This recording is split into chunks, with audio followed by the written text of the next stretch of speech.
Hi, my name is Mike Solomon. I'm the Resident Service Director here at Allegra Village, and I wanted to do an impromptu interview with one of our medical doctors here at Allegra Village so that I can present them to you guys. I wanted to present with you Dr. Gregg, Dr. R. James Gregg. He's been here at Allegra Village for 2.5 years, and he's going to be sharing with us a lot of important information that I think will be beneficial to all of our residents. Dr. Gregg, let me ask you, what is chiropractic? Well, I'm asked that question, Mike, many times because a lot of folks still don't realize what it really is. Chiropractic is the art, the science, philosophy based upon a principle. And that principle is that contained in the human body is a magnificent group of tissue itself called the brain, the spinal cord, and the nerves. Mm-hmm. That makes up what we call the central nervous system. Now, the body works on a very, very simple principle, that the brain is the master control mechanism for the human body and every single function of the human body.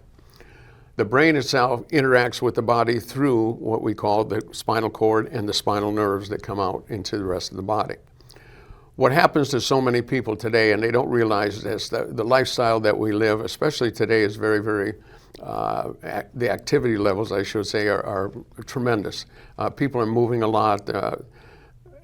What happens a lot of times with folks, and they don't realize this because nobody ever tells them this, but through bumps and bangs and falls and injuries, what happens is certain segments of that spinal column, if you will become displaced. In fact, I brought a couple examples just to show you now, just to give you an idea. If we were to pull a segment out of the human spine, that's what it basically would look like. A bone, and in between we have a spongy material called a disc. Mm-hmm. The job of that disc is to separate the bones from each other and from the nerves that exit from the side. Now, what happens so many times through bumps and bangs and falls and injuries, sometimes even work activities, if you will, that bone itself gets shifted out of position. Now, make sure we can let them see it. And as it starts to shift out of position, of course, this little opening through which one of those nerves coming off that spinal cord is compressed. Now, the minute you compress that nerve, wherever that nerve is going to, is most of the time where the person is going to be able, or going to start to feel, I should say, pain and discomfort. Now, the biggest problem that we have in our country today is, in my opinion itself, people are taking far too much medicine, especially pain medication. Now, not that pain medication sometimes is not necessary, because it is, because of the traumas that we go through. The injuries can be quite severe. But the biggest problem that we have is getting people to understand, in most cases, believe it or not, the pain is not the problem. Yes, it hurts, I understand that. But the pain isn't the problem. It's what's causing the pain is the problem. The sad part about it today is, especially with all the advertisements on television and everything else, is that medication, it seems like everything that they talk about on the television itself, if you will, is really directed at getting rid of the pain. And the medications are strong. Many of them are very, very strong. But they must understand that the way most pain medication works is that the chemical in the pain actually deadens the nerve. Now, when it deadens a nerve, the only thing that feels anything in the body are nerves. So when you deaden a nerve, the person doesn't feel the pain. Now, in some cases, that may be necessary if the trauma itself, the injury, was quite severe. The problem with a lot of folks itself, in many cases itself, the pain is miserable. So when they go to the doctor, many times they'll get a prescription, they'll go home and they'll start taking the medication. And when they start taking it, all of a sudden their pain feels better. Well, it's bound to feel better because it's deadening the nerve impulse. But the problem with it is, as time goes on, people continue to take it.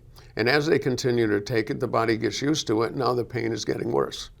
So what happens in many cases is they get a new prescription. The new prescription is usually stronger than the last one.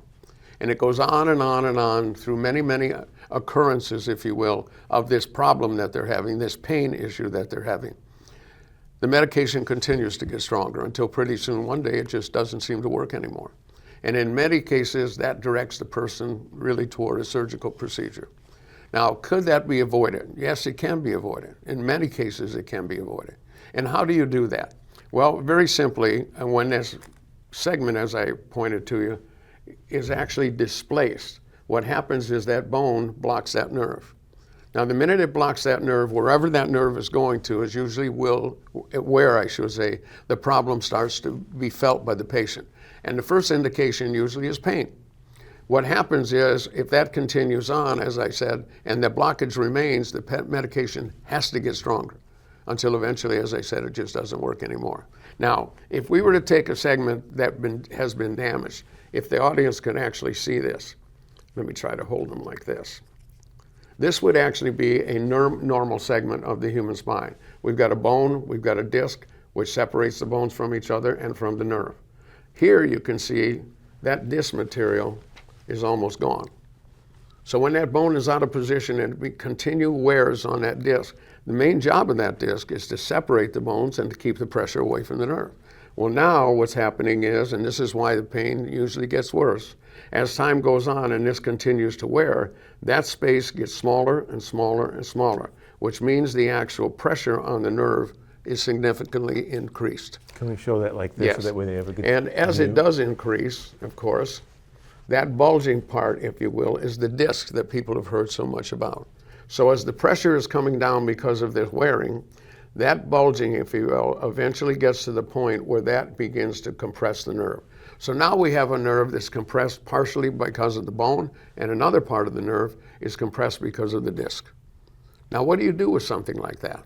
Well, the most important thing is, first of all, to discover where the problem is and how significant it really is, and to understand what kind of trauma the person has had.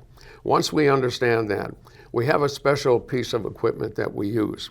And that equipment now, a long time ago, we used to have to take and actually move this, if you will, by hand. It was called a chiropractic adjustment. We actually moved the bone away from the nerve. Now remember that it will not stay there. Mm-hmm. And that means the process has to be repeated until eventually the body starts to hold the bone away from the nerve, back toward that position, and not, of course, up against the bone or up against the disc. So when we start to move that, today we have got equipment now that we can actually use a computer to begin the process of not only helping us to identify the problem, but more especially to begin the process of correcting it. And the computer itself has a little instrument that we apply, and that instrument itself will begin the process of gently moving that bone away from the nerve.